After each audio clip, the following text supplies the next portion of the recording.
You know that moment at the end of Avengers Endgame, when an old man sits quietly on a park bench holding the same shield that once symbolized courage, sacrifice, and an unshakable moral compass. Everyone smiled, right? It was closure. Captain America had finally earned his peace. But what if I told you that peaceful moment might not have been what it seemed? Because here's the wild part. What if that old captain wasn't the real captain at all? Yeah, stay with me on this. I've broken down these details in such a way that they'll leave you shocked. And trust me, you'll only understand the full theory if you watch till the very end. So here are 2 questions I want you to keep in your mind throughout this breakdown. First, if Steve Rogers really stayed in the past, did that mean he lost the super soldier serum and lived a completely ordinary life? And second, when he returned those Infinity Stones, what exactly happened to him, especially when it came to the Soul Stone? If both of those things don't fully add up, then maybe, just maybe, the man who handed the shield to Sam wasn't the Steve Rogers we think we knew. Welcome back, everyone. This is MovieCast, and I'm your host, Liam Harrison. Today, we're diving into one of Marvel's most quietly haunting mysteries, the return of Captain America, and the theory that the old man at the end of Endgame might not have been the same Steve Rogers we followed for more than a decade. Now, I'm not talking about a simple continuity error or some random timeline mix-up. What we're unpacking here could reshape how we interpret Endgame's final act, and maybe even how we view the entire next phase of the MCU. So let's rewind, piece by piece, to figure out what actually happened to Captain America after he disappeared into the quantum tunnel. The last time we saw Steve in action, he was preparing for one final mission to return all the 6 Infinity Stones back to their rightful points in time. It was poetic, in a way. The man who started as the symbol of selflessness would now close the loop, fixing what the Avengers had broken. But there's something deeply unsettling about that decision, isn't there? He wasn't just traveling through time, he was literally stepping into 6 different moments in reality, 6 alternate dangers. One wrong move and the entire fabric of existence could collapse again. Still, he smiled, calm, ready, almost too ready. He knew something we didn't. Now here's what the movie shows. Steve disappears. The quantum platform goes silent. Bruce Banner, Sam Wilson, and Bucky Barnes wait for his signal. But it never comes. Seconds later, instead of appearing on the platform, an old man sits peacefully nearby, like he's been waiting there for years. We learn that Steve stayed in the past. He lived a full life with Peggy Carter, the woman he had lost to time. He grew old. He smiled. He handed the shield to Sam. And that's it. That's the end of his story. Except it isn't. Because something doesn't sit right, and it never did. Let's talk about the obvious first, time travel. Endgame introduced a version of it that was different from every other movie we'd seen before. They explicitly said, changing the past doesn't change your future. What it does instead is create a branch timeline. That means, if Steve went back to the 1940s and stayed there, he didn't overwrite history. He created a brand new branch of reality. A version where Captain America was alive during the decades he was supposed to be frozen in ice. So how did that same old man suddenly show up in our main timeline? If his entire life happened in a different one, that's the first fracture. That's where the theory starts to breathe. Now, Marvel's creative team couldn't even agree on the answer. The writers, Christopher Marcus and Stephen McFeely, said Steve always existed in the main MCU timeline. He lived quietly, never interfering, and just let events play out until he chose to reveal himself. But the directors, the Russo brothers, flat out disagreed. They insisted Steve created a new branch timeline when he stayed in the past and later jumped back to the main one only to pass on the shield. So even within the official story, there are 2 realities, 2 conflicting truths, which if you think about it, sounds exactly like the kind of paradox you'd get if there were actually two Captain Americas. One from the main timeline who went back to return the stones, and one who lived a normal life in a branched universe. Now you might be thinking, okay, fine, maybe he just jumped timelines.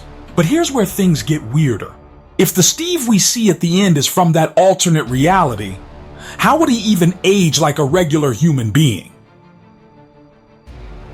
Because remember, Steve Rogers' body was transformed by the super soldier serum. His aging was slow to the point where, after being frozen for 70 years, he woke up looking exactly the same. That means he shouldn't be physically capable of becoming an old man. Not naturally. So if the old man sitting on that bench had aged normally, that might not be the Steve Rogers who was injected with the serum at all. See where this is going? If the real Captain America, the one enhanced with superhuman strength, agility, and regeneration, went back in time, what if something else happened to him? Something that explains why the man who returned wasn't quite the same. Let's trace his mission one stone at a time. The Space Stone. Easy. Return it to the point where Loki grabbed it during the time heist. The Reality Stone, also manageable, though it would mean sneaking up on Jane Foster and reinserting an infinity-level artifact into her bloodstream. The Mind Stone, the Time Stone, the Power Stone, all theoretically doable. But the Soul Stone, that's where everything collapses. Because Red Skull made it clear. To claim the Soul Stone, you must lose that which you love. A soul for a soul. If Steve had to return it, what did he have to give back? That's where fans started whispering, maybe he didn't return it at all. Maybe he sacrificed himself. Or maybe something was sacrificed in his place. Imagine this. Steve stands on Vormir staring up at the same eerie mountain where Natasha and Clint once argued about who would die. The wind howls. Red Skull drifts toward him, that haunting, ageless figure who once stood against him in the 1940s. And Red Skull smiles, because he knows. You do not simply give back the Soul Stone, Captain. What if at that moment Steve's soul was split? One version lost to Vormir, bound to that mountain, just like Red Skull had been, and another sent back to live out a human life in peace. That would explain everything. Why the old captain doesn't have super strength. Why his face is weathered and ordinary. Why he seems lighter, almost detached. It would mean the Steve Rogers sitting on that bench wasn't the original super soldier at all, but a human echo. The version left behind after Steve's spiritual essence was sacrificed to restore the Soul Stone. I know that sounds crazy, but remember, Marvel's multiverse is built on exactly this kind of duality. Every action creates a branch. Every branch creates another self. And in Steve's case, that branch might have split his soul. Let's push this idea further. When Steve returns the Soul Stone, the balance of life and death must be maintained. So what if, in giving it back, he offers up his superhuman side, that serum-enhanced body, that indestructible core as the sacrifice? That means the Steve who stayed behind with Peggy was, for the first time since the 1940s, purely human. No longer faster, stronger, or ageless. Just Steve Rogers. The man, not the symbol. That's why he aged normally. That's why his story ends peacefully. Because he literally became mortal again. But here's the kicker. That process could also mean he was no longer the same person we knew. If his soul or his serum-enhanced essence was taken by Vormir, that's the version of Steve that might still exist somewhere out there. Timeless, trapped, maybe even aware of what he lost. That version of Steve could be the key to Avengers Doomsday. Because think about it. If Doomsday truly begins where Endgame left off, as some reports have suggested, it might open with Peggy and Steve's quiet life, until something interrupts it. Maybe Dr. Doom discovers what happened on Vormir, that a fragment of Captain America's essence was left behind. Maybe it's the one thing holding reality together. And the Steve who lived with Peggy, he might be forced to confront the truth that he isn't the original Captain America, that somewhere in the multiverse, the real one never returned. Now that would be an emotional explosion. It would mean every moment of his peaceful life, every dance, every sunset, every memory with Peggy was borrowed time.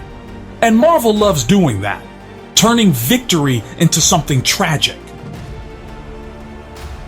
Before we go that deep though, let's step back to the science of it all, because Endgame's own logic may actually support this without us even realizing it.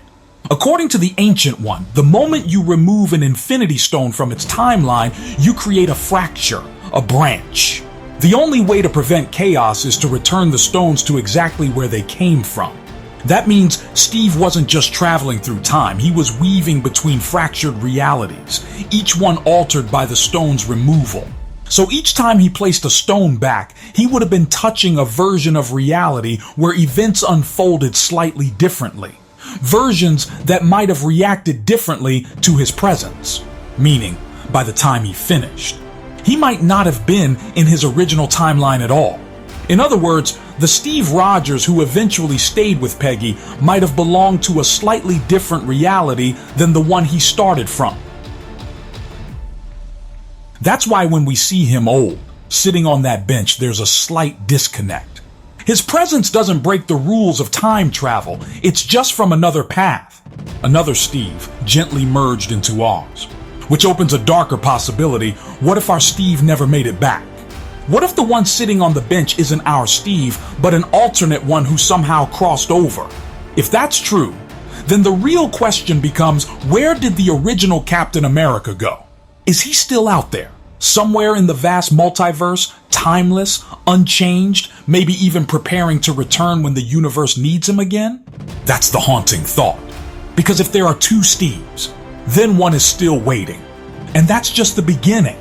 Because as much as I've watched Endgame, as many interviews and scripts and frame-by-frame details I've studied, the deeper you look, the more one thing becomes clear: the ending wasn't meant to be final. It was meant to be interpreted. It's like Marvel left a door open on purpose, and we all just assumed it was closed.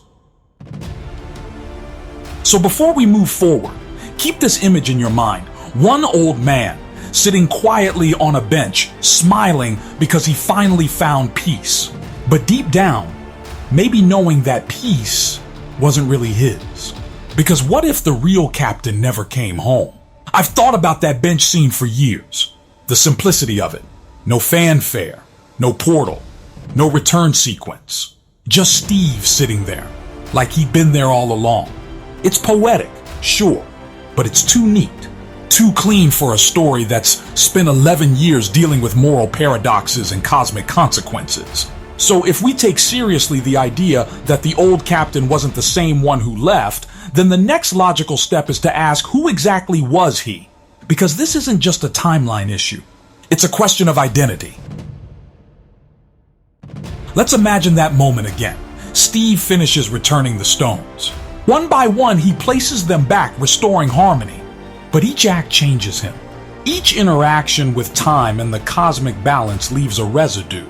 He's not just hopping between points in time, he's absorbing the multiverse itself. And then he reaches Vormir. That's where the true mystery begins.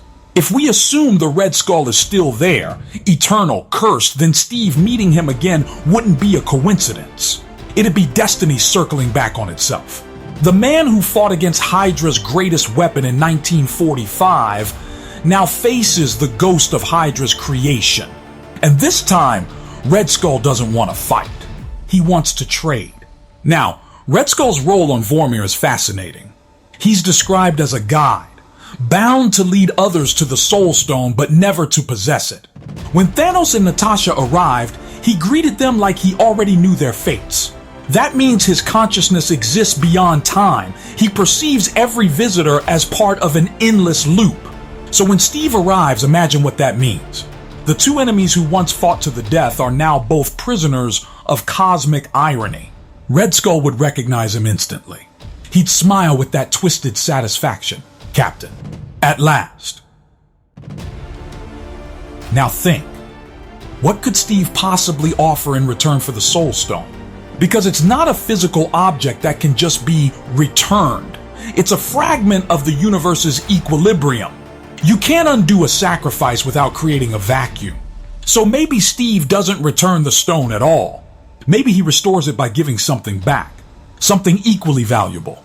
What's more valuable than the soul of the man who represents humanity's best? And this is where my theory deepens.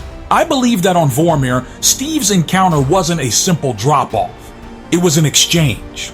He gave up the part of himself that was superhuman, his serum-enhanced essence, his unaging vitality, his invincibility, and in doing so, he restored the universal balance. The cost? He became human again. That's why when we see him decades later, he's aged. The serum was gone. The man sitting on that bench wasn't the same Steve who could lift Mjolnir or outrun explosions. He was the man who earned that peace through sacrifice.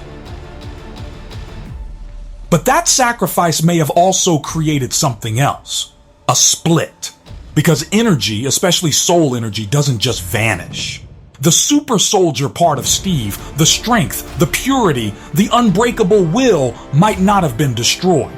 It could have been reborn. Now imagine this.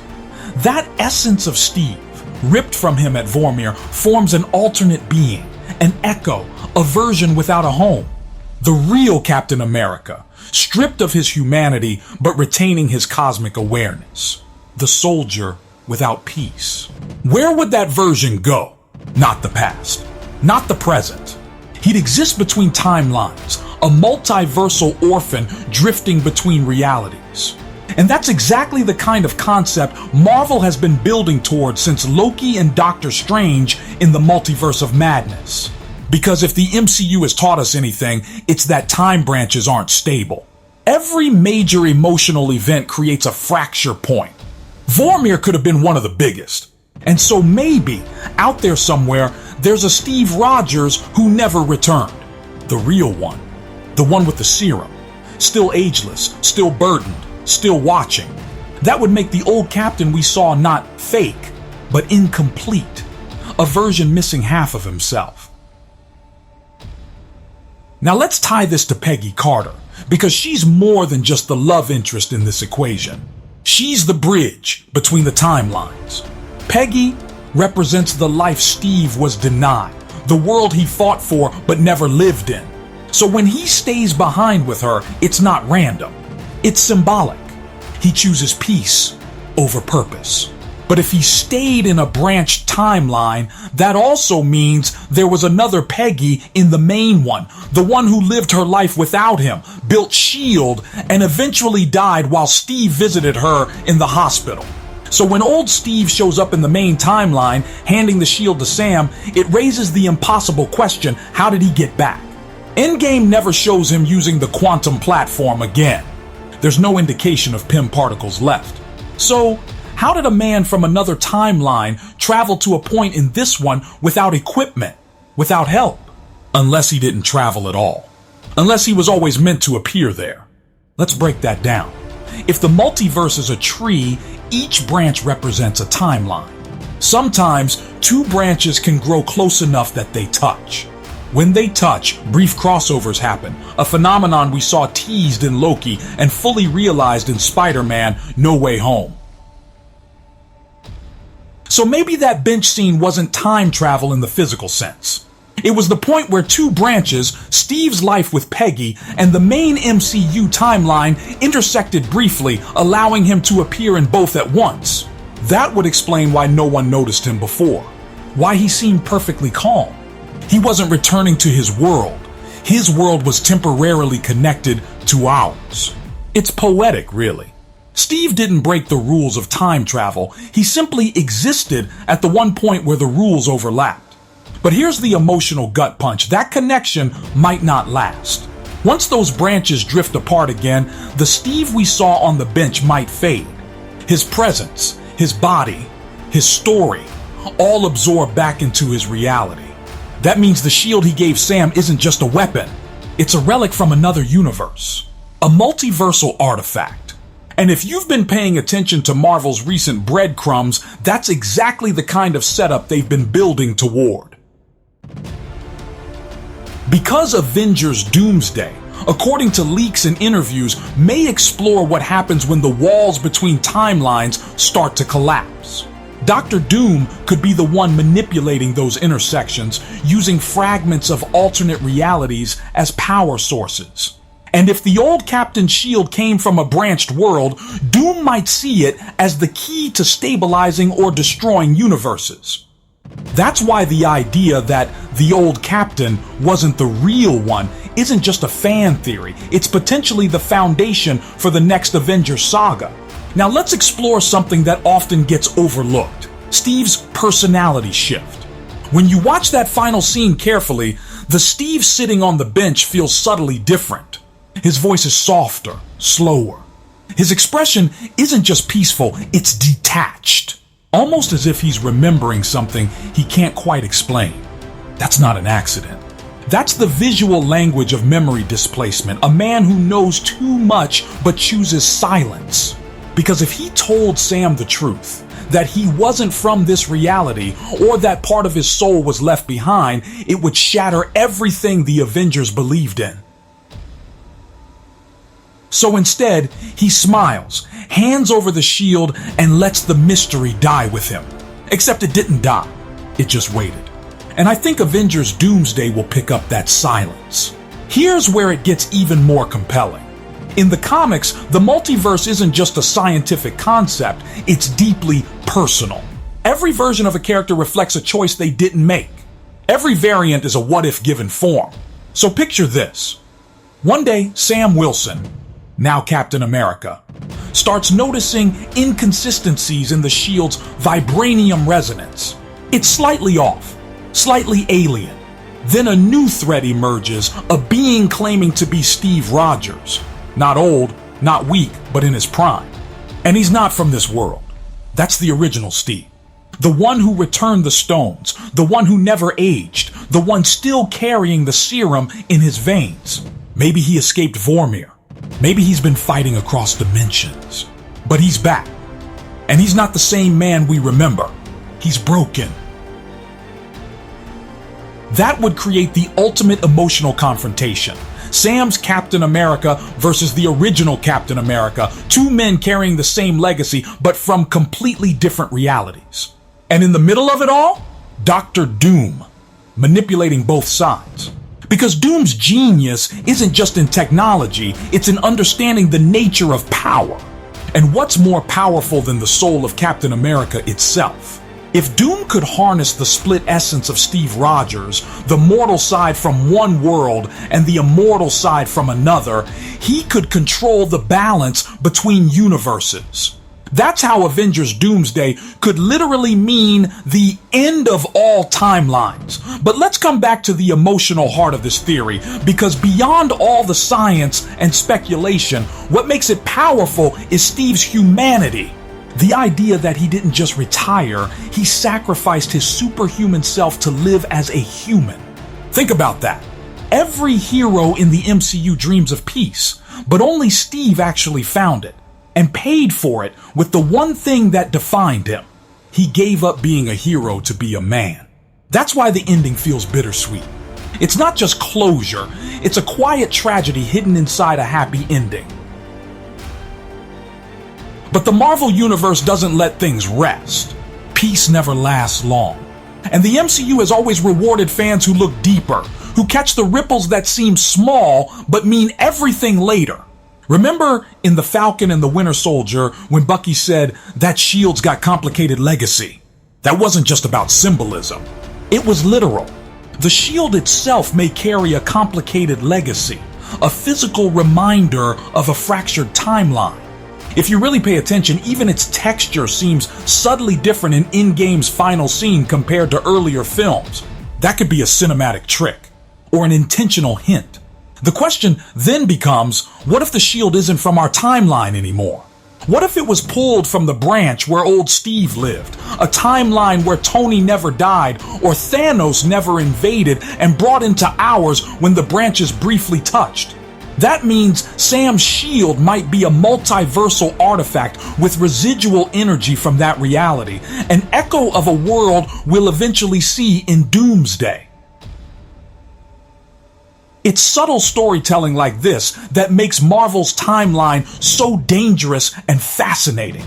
Every choice, every artifact, every emotional beat might carry interdimensional consequences. And Steve Rogers' final act might have set off the biggest one yet. Because what if his peaceful life with Peggy wasn't peaceful at all? Imagine decades later, the world changes. Hydra rises again, wars come and go, and Steve, older but human, starts seeing fractures in reality. He hears whispers, sees glimmers of another version of himself reflected in mirrors or dreams. Peggy notices too. Maybe she's even contacted by S.H.I.E.L.D. or by Howard Stark's notes on quantum theory. They realize Steve isn't fully of this reality. So as time goes on, Peggy's love becomes not just romantic, but protective. She hides him, knowing that his existence could destabilize their timeline if discovered. That's why no one in the MCU ever mentions the other Steve, because he wasn't supposed to exist. And that secret, that hidden life, could be the emotional backbone of Avengers Doomsday's opening act. Imagine the movie starting with Peggy's final years, her journal entries hinting that the man she loved wasn't who she thought he was. Her last line might even be, "If anyone finds this, he's not the same Steve Rogers you remember." Cut to black. The multiverse trembles. That's how you pull a full circle. The man who once represented unwavering truth ends up becoming the MCU's biggest mystery. And the truth is, maybe that's exactly what Marvel wanted. Because there's something poetic about Captain America's story ending not with certainty, but with questions.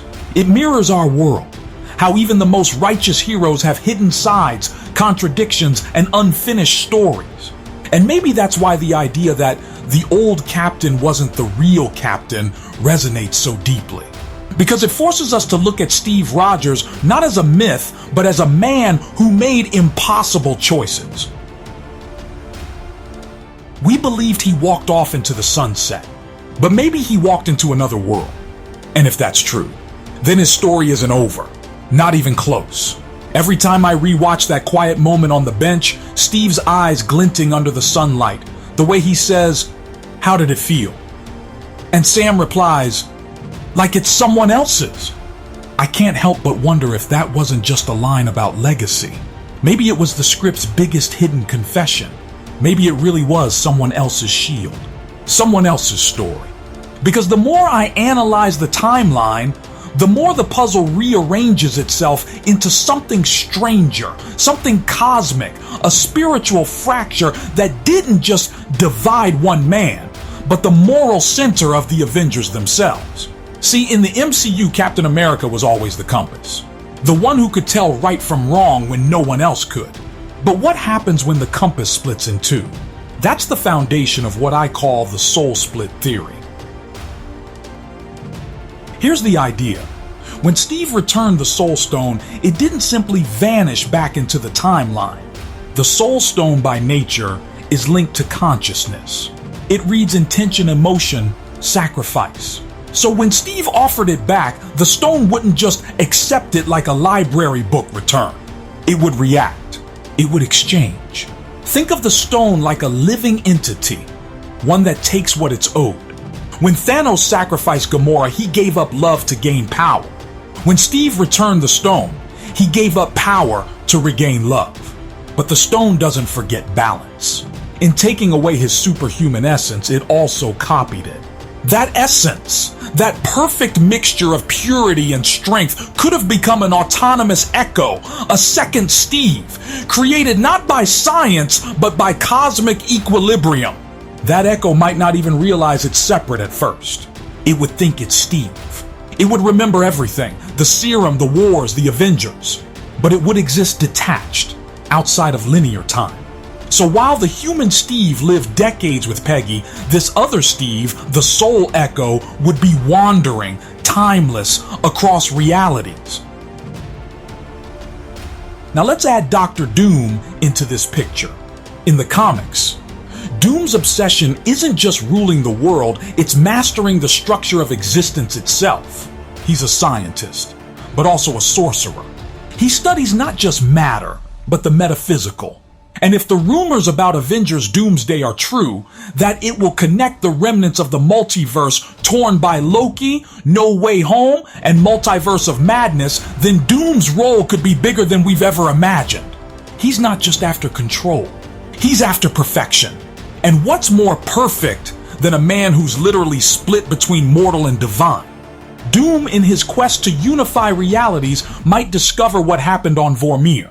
Maybe he finds remnants of Steve's cosmic energy still resonating across timelines, the echo of a soul that was divided. Imagine Doom studying that energy, realizing it's the key to repairing or rewriting reality itself. A pure soul, uncorrupted, split in two, the ultimate cosmic constant. He'd want it. He'd hunt it. That's where the hunt for Captain America begins. Now think about what that means emotionally, because Steve isn't just a soldier, he's the MCU's moral foundation. If his essence becomes a weapon, the Avengers face an existential threat unlike any other. They wouldn't just be fighting to save the world, they'd be fighting to save the idea of the world. And that's what I think Avengers Doomsday will explore. Not just multiversal chaos, but moral chaos. Because if the universe loses its moral compass, everything else unravels. Picture this. Early in Doomsday, Sam Wilson's Captain America starts sensing strange vibrations in the shield. Its vibranium molecules pulse irregularly, almost alive. Strange golden light flickers within its surface, echoing the Soul Stone's energy. Sam brings it to Doctor Strange for analysis. Strange studies it and freezes. He says, "This isn't from our reality." Then, almost like a whisper, a faint image of Steve Rogers appears reflected in the shield, not old, not tired, but in his prime. And Strange realizes, that's not a memory. It's a signal, a soul calling out from another reality. That's the Echo, the Steve who never returned. But if that Steve is alive somewhere, how? That's where the science collides with the spiritual. The human Steve, the one who aged, represents completion. He fulfilled his destiny, chose peace, ended his story. The Echo, Steve, the ageless one, represents incompletion. He's the embodiment of everything unresolved, everything undone. A man frozen in time once again, only this time in metaphysical form.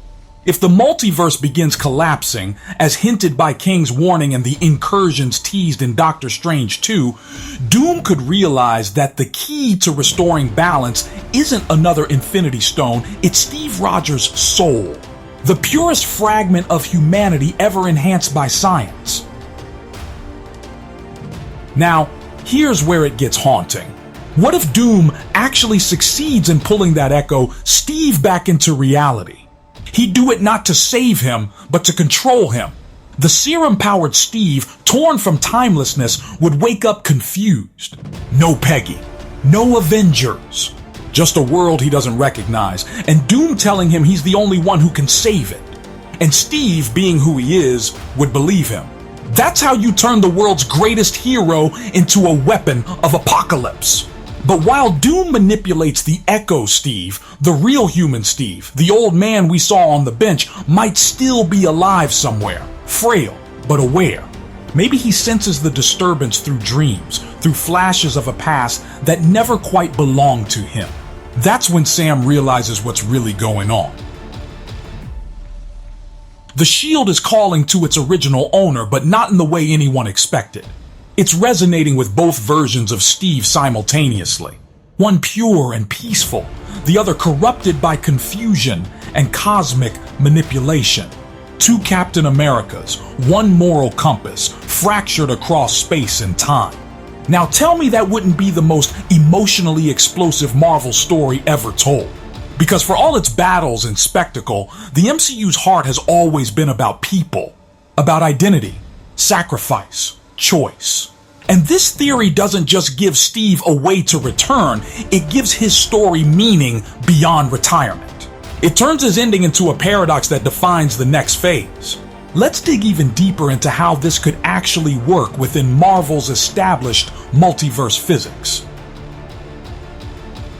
Remember what the Ancient One said to Bruce Banner in Endgame.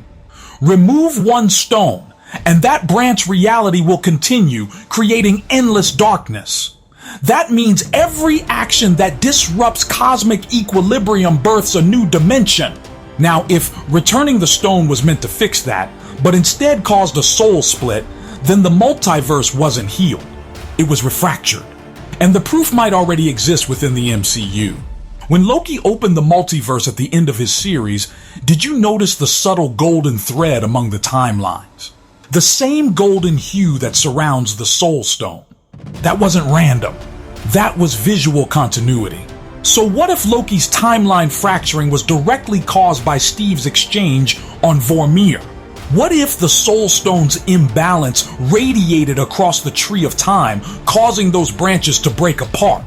In other words, Steve's sacrifice didn't just restore peace, it unintentionally created the multiverse crisis. That would make him both the savior and the trigger of Doomsday. Think about how poetic that is. The man who always tried to fix the world ends up breaking reality itself by trying to do the right thing. That's Marvel at its best, turning morality into tragedy. And Dr. Doom, ever the opportunist, would find that truth irresistible. He wouldn't see Steve as a hero or a threat. He'd see him as a key. If he can reunite both halves, the mortal and the eternal, he could control the foundation of existence. Now let's take a breath and step into the emotional core again, Steve's duality. What makes Captain America timeless isn't his serum, it's his soul. His moral clarity, his compassion, his stubborn belief that there's always a right choice. But what if that soul was divided? One half believing in peace, the other trapped in eternal war. It's heartbreaking, but it fits the character. Because peace never came easy to him. Every time he tried to rest, the world needed him again. So maybe his retirement was never real. Just an illusion created by the universe to give him rest while another version kept fighting in the shadows. Imagine this.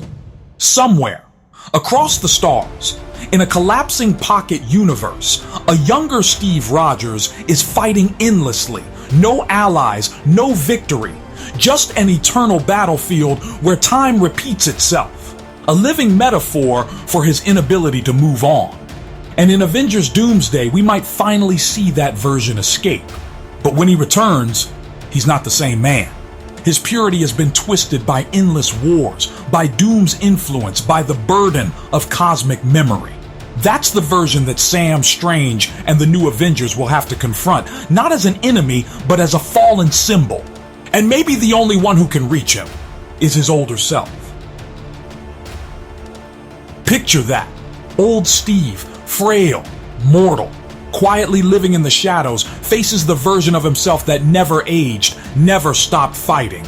It's not just two timelines colliding, it's two ideologies. The soldier who can't stop versus the man who finally learned to. That confrontation would be Marvel's most powerful metaphor yet.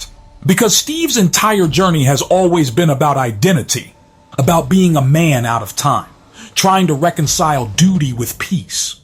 Now he'd literally face that conflict in the flesh. And maybe, just maybe, that's how the multiverse heals. Not through power, not through technology, but through forgiveness. Old Steve forgives his younger self for never letting go. Young Steve forgives his older self for walking away. The soul halves merge. The universe stabilizes. And in his final act, Captain America doesn't save the world with a punch. He saves it with peace. That would be the perfect full circle ending. But we're not there yet, because if Doom's involved, nothing stays peaceful for long. I think Doom's real plan in Avengers Doomsday won't just be about Steve's essence. It'll be about rewriting the moral code of reality. In the comics, Doom has always believed the world would be better under his rule. He's not a typical villain. He genuinely thinks he can fix existence. So imagine him using the merged soul of Captain America, the purest moral force in the multiverse, as the template for his new world order. He could literally reshape reality in Steve's image, but twist it through his own ego. A universe that looks righteous on the surface, but is built on absolute control. A universe where freedom exists only under Doom's definition of it. And what's more chilling than a world that looks perfect but is morally corrupted at its core? That's the nightmare scenario Doomsday could explore. Not just cities collapsing, but truth itself collapsing. And the only way to stop it is for Captain America to reclaim his divided soul. Now, notice how everything connects back to that quiet moment on the bench. That's not a peaceful ending, it's the seed of all this. The multiverse's fracture point disguised as serenity. Old Steve handing Sam the shield wasn't just a gesture of trust. It was a transfer of responsibility, maybe even a warning. He knew something. You can see it in his eyes. When Sam asks, "You want to tell me about her?" and Steve says, "No, I don't think I will." That's not secrecy. That's guilt. Because maybe he knows what it cost. Maybe he remembers that the moment he returned the stone, he created another self. And he's been living with that burden ever since. The tragedy is, he probably hoped no one would ever find out. But secrets don't stay buried in the MCU. Sooner or later, the truth resurfaces. And when it does, it won't just redefine who Captain America is, it'll redefine what the soul of the Marvel Universe means. Because Steve Rogers was never just a man. He was a symbol of how good can exist even in chaos. And now that goodness has been fractured, scattered across realities. So if Avengers Doomsday truly begins where Endgame ended, it won't just be about time travel or alternate worlds. It'll be about reclaiming the idea of who we are when the world splinters. When truth splinters. When even Captain America isn't whole anymore. There's a line that haunts me more every time I rewatch Endgame. When Peggy tells Steve the world has changed and none of us can go back, it's almost prophetic. Because even though he tried, even though he did go back, the universe itself refused to let that peace exist unchallenged. In this theory's fourth act, we're entering the point of no return. The moment the multiverse stops being a backdrop and becomes the battlefield for the soul of Captain America himself. The movie opens in chaos, the multiverse folding in on itself, realities colliding like waves. We see fragments of worlds, New Asgard, Xandar, Kamartaj, all flickering in and out of existence. And somewhere in the middle of this collapsing cosmos, a voice echoes. Not Doom's, not Strange's, Steve's. If I could trade places, I would. If I could take it all back. A distorted reflection of regret. And then, the younger Steve Rogers awakens. Not in Brooklyn. Not in the 1940s. In a place between places. He's standing on a reflective surface, a void of shifting amber and gold, the soul realm. Except this isn't the tranquil place Thanos saw. This is fractured, flickering, torn apart by echoes of every sacrifice tied to the stone. And in its center, Dr. Doom waits. Not in armor, but in robes, calm, calculating, godlike. His mask gleams with streaks of reality light, a fusion of science and magic. He greets Steve like an old friend. He says, "You are the purest equation of man and myth, and you are incomplete." Steve doesn't understand. He demands to know where Peggy is. Doom only smiles. "Peggy Carter is at peace. You, however, are not." And that's when Doom shows him. Visions of the multiverse unraveling, the Avengers splintered, time itself trembling. He tells Steve the truth. The act of returning the Soul Stone fractured him, and his other self, the old man who retired, still lives. Doom calls it the Soul Paradox. Two versions of one man, one who learned to live, and one who can never stop fighting.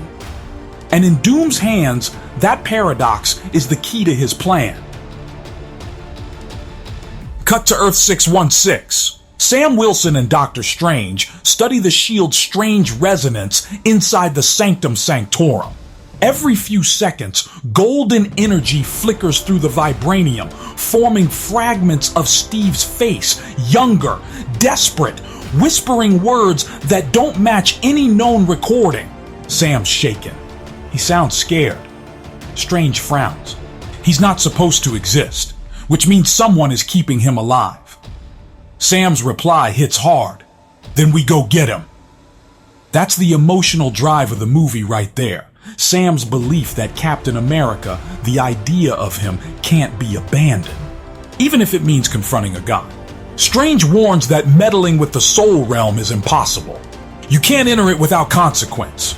Sam simply says, Steve never let impossible stop him. Why should I? It's not just bravery, it's legacy. Sam doesn't worship Steve. He understands him. That's why he's worthy. Meanwhile, Doom's true plan unfolds. He explains to the younger Steve that reality itself is collapsing because human morality is flawed. He calls it the equation of weakness, the idea that compassion undermines order. He tells Steve, you could have ruled the world after the war. You had the power, but you chose mercy, and mercy destroyed everything. Then he offers Steve a choice. Help Doom rebuild existence. A reality free of conflict, of doubt, of loss, or watch everything die. It's the same temptation every good man faces, to do something wrong for the right reason.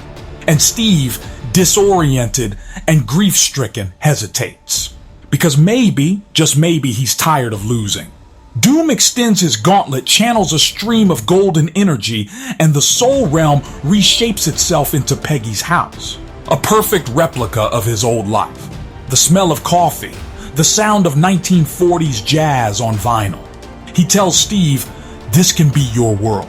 You just have to let me fix the rest. And for a heartbeat, a terrible heartbeat, Steve almost believes him. Back on Earth, Strange and Sam locate the temporal rift connected to Vormir. Wong warns them, you're not summoning a ghost, you're summoning a reflection. Sam's response is pure Steve energy, then I'll remind him what he's made of. They step through. The visuals would be stunning. A kaleidoscope of broken timelines, shards of memories suspended in golden mist. At the center, two figures stand. Doom and the younger Steve. And beside them, almost invisible, a third figure approaches slowly. Old Steve Rogers. Cane in hand. No armor. No shield. Just the man beneath it all. When the two Steves lock eyes, it's like time stops. The younger one's voice trembles. You left me here. And the older one answers, just as softly, I had to. Someone had to stay human. That's when it hits. The cosmic tragedy of Captain America. He wasn't supposed to win. He was supposed to end. But the universe couldn't let go of him because the idea of Captain America is too powerful to die. Doom interrupts their reunion, furious. Do you see? Even your purity divides itself. This is why the world needs order. He channels the combined energy of both Steves into a construct, a sphere of light he calls the moral engine. He declares his plan, to overwrite every universe with a single moral law, his. No more chaos, no more choice. Every soul will obey. It's horrifying. A universe without free will. Steve realizes what Doom's doing. He shouts, you're trying to turn goodness into control. And Doom's reply is chilling. Control is goodness. That's when all hell breaks loose. The soul realm starts collapsing. Energy surges. Strange and Sam leap into the fray. Sam throws the shield, its edge slicing through Doom's constructs. Strange casts containment spells, barely holding the reality fabric together. But Doom is too powerful. He harnesses both Steve's divided souls like twin stars, using their conflict to fuel his device. The only way to stop him is for the Steves to reunite. This is the emotional heart of the entire theory. Old Steve looks at his younger self, broken, angry, manipulated, and sees everything he once was, the boy who couldn't walk away from a fight. He steps closer, unarmed. "You don't have to keep fighting, son. The world still needs me. No, it needs to learn how to stand without us." The younger Steve shakes his head. "I don't know who I am without the fight." And the older one smiles. "Then let me show you." He reaches out and the shield, lying shattered nearby, begins to reform. The golden energy binding it hums softly. As their hands meet, the light engulfs them both. Two halves of one soul, finally choosing unity over purpose. Doom screams, realizing his power source is fading. His moral engine destabilizes. The soul realm implodes, but instead of destruction, there's peace. The echo dissolves. The golden void clears. And in that final moment, Steve whispers to his other self, "We did our part. Let the new ones carry it now." The energy releases in a massive wave, resetting the multiverse to balance. Doom vanishes into the void, defeated but alive, his plans scattered, his knowledge intact. You just know he'll return. Sam and Strange awaken on Earth. The multiversal rifts are sealed. The sky, once cracked with golden lightning, is clear again. But the shield is gone. In its place lies a single glimmering shard of vibranium, infused with soul energy. Sam picks it up and for a second, he sees Steve, both Steves, smiling faintly. He says, "Guess it's my turn." And that's when Strange says something that ties the entire saga together. The universe remembers those who heal it, even if no one else does. Weeks later, Sam visits the old bench by the lake, the same one where Steve once sat at the end of Endgame. He places the shard of the shield on the ground, not as a weapon, but as a monument. He says quietly, "You taught me that being Captain America isn't about saving the world. It's about reminding it what it's worth." The wind stirs, leaves fall, and in the reflection of the lake, for just a heartbeat, Steve's face appears. Young, calm, and whole. Then it fades, because finally, he's at peace. Cut to the remnants of a destroyed citadel in Latveria. A figure drags himself from the rubble, Doom, mask cracked, armor scorched. He looks up at the sky, watching the golden light fade into blue. So, even gods can be forgiven. He stares at his hands, once glowing with stolen power, now empty. Then faintly, a whisper, Steve's voice echoing from beyond, "Everyone deserves a chance to do better." Doom's expression darkens. "Then I'll take mine." He turns toward the horizon and vanishes into a portal of emerald light. The war isn't over. It's just changing shape. If you really think about it, Endgame didn't end anything. It started the biggest paradox in Marvel history. Not about time, but about purpose. Captain America didn't just go home. He went beyond. He became a test. The universe's way of asking, what does goodness mean when it costs you everything? And that's what Avengers Doomsday could really be. Not a story about who wins or loses, but about what survives when all the noise stops. Because peace isn't the opposite of fighting. It's the result of finally accepting who you are, every version of you. And that's the lesson. Not that Steve escaped the war, but that he finally ended it. So maybe the next time we see Captain America, it won't be the man with the shield. It'll be the idea of him. Living through Sam, through Strange, through every choice the Avengers make when the world falls apart. Because heroes aren't just made in battle. They're made in forgiveness. And maybe, when Doomsday comes, the real victory won't be about saving the universe. It'll be about saving what makes it worth saving. There's a quiet that follows every great war, A silence so deep, it almost feels like the world itself is holding its breath. And when I picture the ending of Avengers Doomsday, that's exactly what I see. Not a universe in ruins, not a battlefield littered with broken heroes. Just stillness. Because when the fighting stops, that's when the truth finally speaks. And the truth, as I see it, is this. The old captain who returned at the end of Endgame wasn't just Steve Rogers. He was the echo of everything he stood for. The version of him that the universe needed to survive. And this is where everything comes together. The movie opens on a sunrise.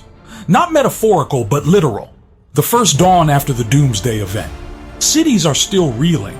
Strange portals hang open across the world, flickering like ghosts of broken timelines. But there's hope again. The kind of fragile hope that always follows devastation. Sam Wilson walks through the quiet streets of Washington, D.C., his new suit torn, but his spirit unbroken. Reporters shout questions, asking if the Avengers are still together. Sam just shakes his head. We'll always be together, even if we're apart. Behind him, the rebuilt shield, reforged from the shard infused with soul energy, gleams faintly. It's smaller now, more ceremonial than functional.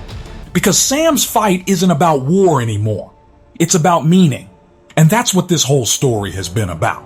Every stone, every sacrifice, every paradox, it all leads here to the question, what does it mean to live when you were built to fight? Across the world, the aftermath unfolds like the calm after an earthquake. Wakanda opens its borders again. Kamartaj stabilizes the timeline fractures. Even New Asgard begins to rebuild. And through all of it, whispers spread. Stories of a man who faced a god inside the soul realm and chose peace over power. That man, of course, was Steve Rogers. But here's the twist, not everyone believes it. Some think it's a myth, a legend conjured to inspire hope. Others claim Steve's consciousness still exists somewhere beyond time, guarding the multiverse like a silent sentinel. And then there are those who think he became something else entirely. One theory I love, and that I genuinely believe Marvel could explore, is that Steve's soul merged with the very essence of the Soul Stone itself. That he didn't die or vanish. He transcended. Think about it. He was the one Avenger who returned all the stones, who restored balance. Wouldn't it make sense for the universe to keep him as part of that balance? Like a guardian spirit, woven into the cosmic fabric. Not dead, not alive, eternal. We cut to Strange's sanctum, where Wong studies readings from the rift that once connected to Vormir. The energy signature is gone, stable, balanced.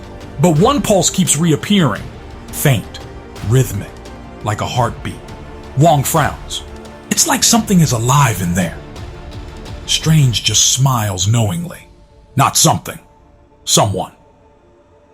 And that's where I think Marvel will take it. This concept that Captain America, the idea of him, didn't end with Steve.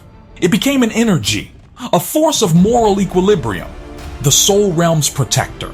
Not as a man with a shield, but as a voice that whispers through the universe whenever someone faces a moral choice. The ultimate evolution of the man out of time. Now he's the man beyond time. But of course, no peace lasts forever. In the ruins of Latveria, Victor Von Doom returns. The portal that swallowed him at the end of Doomsday spits him out into his lab, damaged, drained, but alive. His armor's gone. His mask cracked. For the first time, Doom looks human. He stares at the remnants of the moral engine, broken, sparking with faint golden light. He kneels before it, torn between pride and despair. And in that moment, we hear Steve's voice again, faint, distant, echoing in Doom's mind. You can still choose, Victor. For a heartbeat, Doom looks up. Not angry, not defiant, but thoughtful. And that's the brilliance of it. Because even Doom, in all his arrogance, is a reflection of Steve. Both men obsessed with control, both trying to fix a broken world, one through compassion, the other through domination. And now, after all of it, Doom stands at the crossroads Steve once faced. Does he continue chasing godhood? Or does he finally embrace the one thing he never could, humility? The camera lingers on his cracked mask. He whispers, "If I cannot rule the world, then perhaps I can rebuild it." And there it is, the faintest spark of redemption.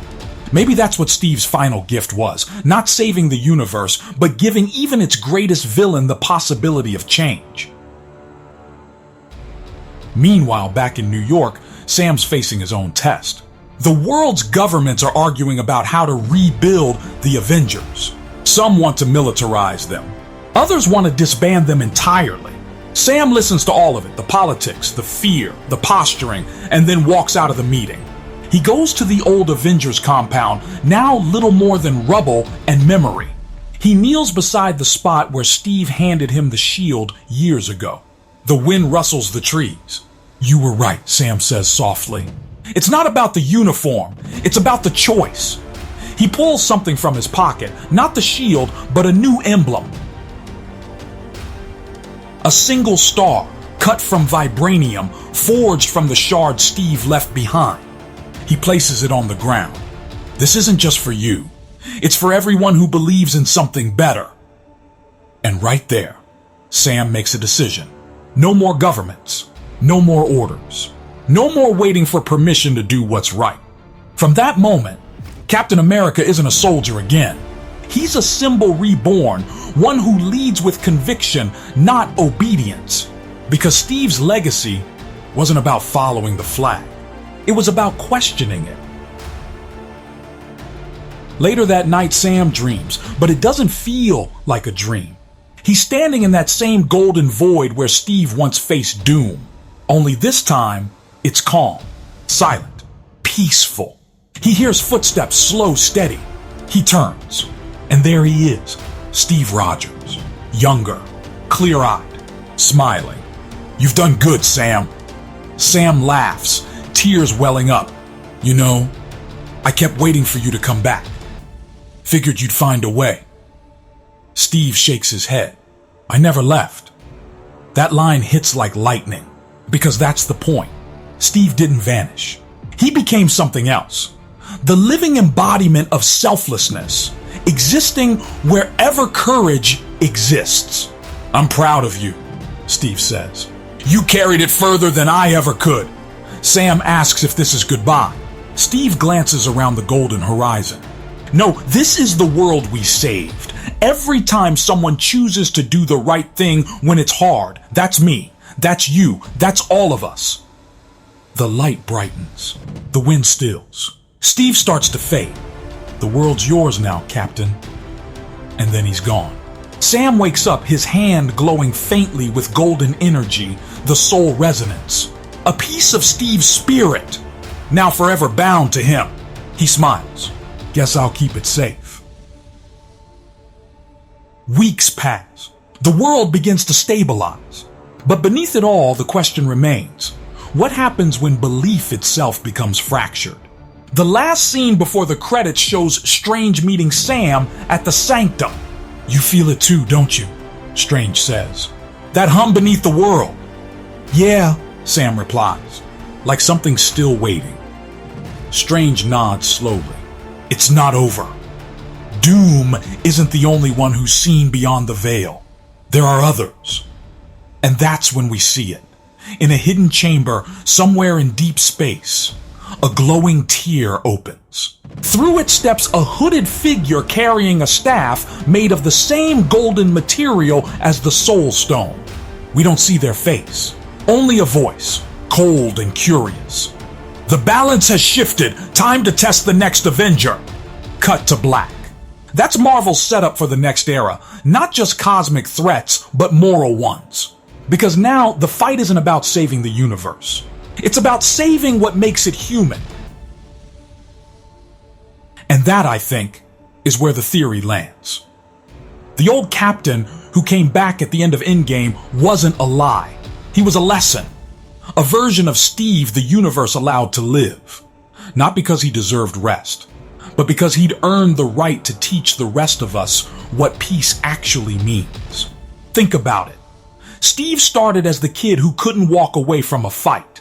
He ended as the man who finally could. That's growth. That's evolution. And in Marvel's storytelling language, that's transcendence. The screen cuts between clips of Steve, frail before the serum, defiant against bullies, leading armies, holding back Thanos, dancing with Peggy. Every version of him was fighting for the same thing, the right to be human in a world that demanded gods. And that's what separates Steve Rogers from every other hero in the MCU. He doesn't chase power. He defines it. So no, the old captain wasn't fake. He was final. The truest version of the man who finally found balance. Maybe that's what Avengers Doomsday will really show us. Not the destruction of reality, but the healing of it. Not through more fighting, but through the acceptance of imperfection. Because in the end, Steve didn't win by lifting the hammer. He won by knowing when to put it down. That's the legacy Marvel built with Captain America. Not invincibility, but integrity. Not immortality, but influence. The kind that never fades, even when the man himself is gone. All of them connected. All of them changed. Because one man believed that goodness could survive even in a world that didn't deserve it. And if that's not the most powerful superpower of all, I don't know what is. So what do you think? Was the old captain we saw really Steve Rogers? Or was he something more? A reflection, a projection, maybe even a cosmic balance point? Whatever the truth is, I think we can all agree on one thing. He got his dance. And maybe that's the only happy ending any hero can really ask for. If you enjoyed this breakdown and want me to dive deeper into the Doomsday leaks or explore how Steve's soul resonance might connect to Kang's final arc, let me know in the comments. I've got so many angles we can explore next. And hey, if you loved the video, hit that like button, share it with your fellow Marvel fans, and don't forget to subscribe. It really helps us grow the MovieCast community. And if you want to directly support these deep dive theories and help us keep making bigger breakdowns, drop us a super thanks of $20. Every single one goes straight into research, editing, and those insane multiverse graphics you see in our videos. He smiles, genuine. I'm Liam Harrison, and this was MovieCast. Thanks for watching, and remember, even when the timeline ends, heroes never really do. The endgame theme swells one last time. For Steve Rogers, who taught us how to stop fighting and start believing.